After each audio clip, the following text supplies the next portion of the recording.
తీర్థజలం కొండపై నుండి 24 గంటలు జాలువారుతూ ఉంటుంది. అందుకే ఈ ప్రాంతానికి తీర్థమలై అని పేరు. తమిళనాడు రాష్ట్రం ధర్మపురి జిల్లా తీర్థమలై గ్రామంలో పరమశివుడు లింగాకారంలో మహిమాన్విత వడివాంబగై సహిత తీర్థ గణేశ్వరన్ కొలువై ఉన్నారు. ఇక్కడ విశేషం ఏమిటంటే కొన్ని వేల కిలోమీటర్లు ప్రయాణం చేసిన తర్వాత దాదాపుగా 300 అడుగుల ఎత్తు కొండపై నుండి 24 గంటలు నిరంతరాయంగా తీర్థజలం జాలువారుతూ ఉంటుంది.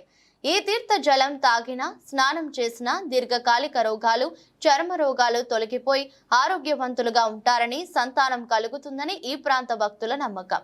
ఈ జలం కొండపై నుండి నిరంతరాయంగా ఎలా వస్తుందో సైంటిస్టుల పరిశోధనలో ఇప్పటి వరకు తెలియలేదు.